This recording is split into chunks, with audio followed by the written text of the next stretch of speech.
Xin chào mọi người, hôm nay chúng ta sẽ đến với con đường Lâm Văn Bền ở quận 7.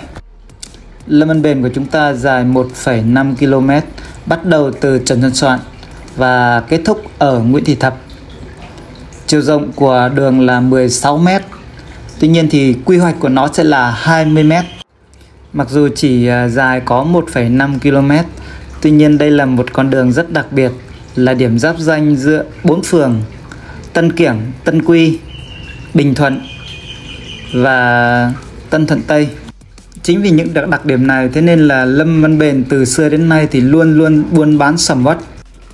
Nếu tính từ phía Trần Xuân Soạn chúng ta đi vào thì bên tay phải chúng ta nhìn thấy đó là phường Tân Kiểng, còn bên tay trái là phường Tân Thuận Tây, nổi tiếng với khu gọi là khu cư xá ngân hàng. Khu dân cư đi quy hoạch theo kiểu ô bàn cờ, rất dễ lạc, rất dễ đi lại. Đấy, như chúng ta nhìn thấy từng ô vậy đấy.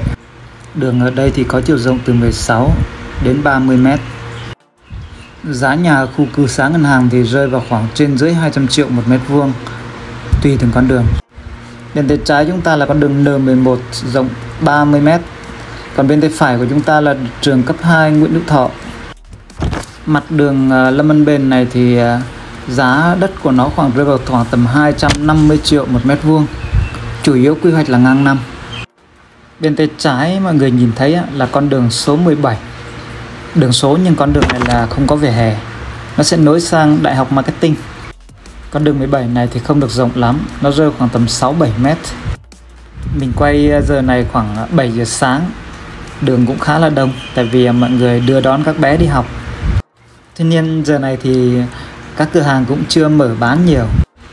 Trên con đường này thì gần như là chúng ta thấy tất cả các loại hình kinh doanh. Nhưng mà đặc biệt nhất đó là cửa hàng bán lẻ, Sigo Cây, Vinmart, quán cà phê và quán ăn. Chúng ta nhìn bên tay trái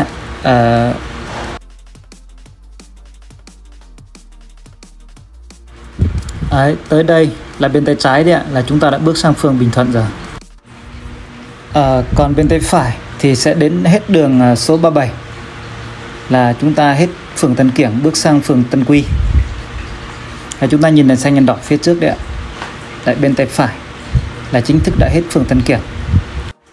Ở Tân Quy thì tất cả những cái đường số mà vuông góc với đường Lâm Văn Bền thì đều là đường số thông, nó sẽ nối sang đường Mai Văn Vĩnh. Thì ở đây thì chúng ta có thể ở, cũng có thể là kinh doanh, buôn bán được, đặc biệt như đường số 37. Nên là giá nhà của phường này nó rơi vào khoảng tầm 120 đến 150 triệu một mét vuông, tùy vào con đường.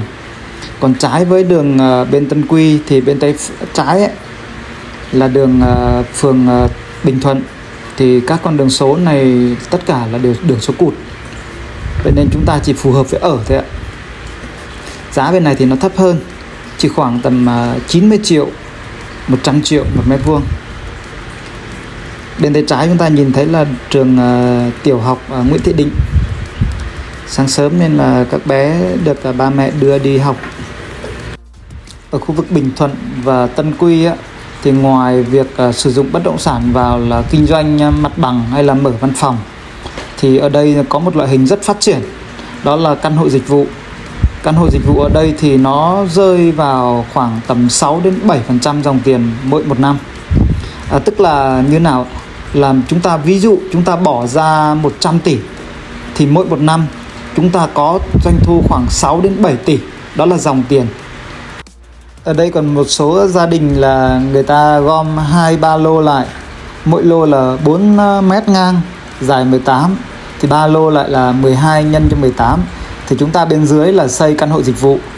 Còn bên trên 2 tầng trên tầng trên thì người ta xây penthouse, là người ta ở trên đó và người ta quản lý luôn cả cái khu căn hộ dịch vụ mà không cần bên thứ ba. Còn nếu như mà ai mà thời gian mà bận rộn không muốn quản lý thì chúng ta có thể cho một bên thứ ba người ta thuê, người ta vận hành cho chúng ta và hàng tháng chúng ta lấy tiền. Đây là Nguyễn Thị Thập rồi. Thì vừa rồi tôi cũng giới thiệu sơ lược về con đường Lâm Văn Bền. Thì nếu như mà quý vị nào còn muốn thì chúng ta có thể xem Lâm Văn Bền về đêm, xem nó có khác gì so với ban ngày không. Vâng, cảm ơn mọi người. Đây là từ ngã ba Nguyễn Thị Thập, Lâm Văn Bền. Chúng ta đi ngược về phía Trần Xuân Soạn. Đúng là Sài Gòn khác biệt về đêm.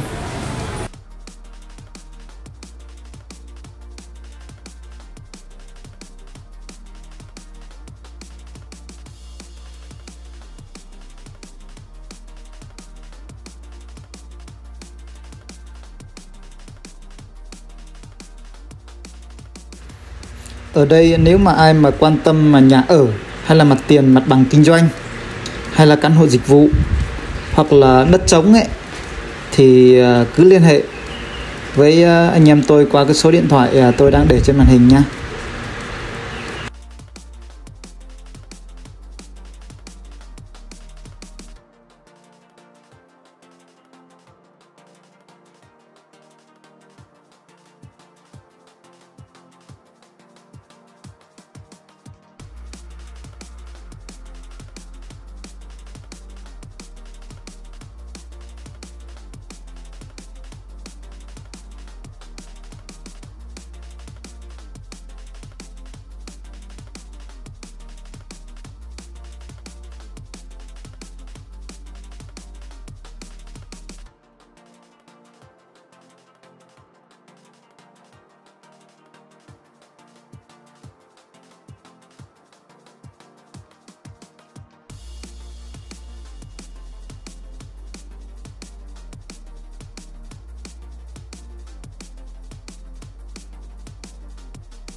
Tiện đây cho tôi gửi lời cảm ơn tới cây xăng Sài Gòn Petro ở ngay góc đường Trần Xuân Soạn và Lâm Văn Bền.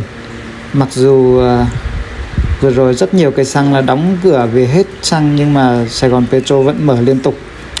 Rất cảm ơn. Vâng, xin chân thành cảm ơn mọi người ạ.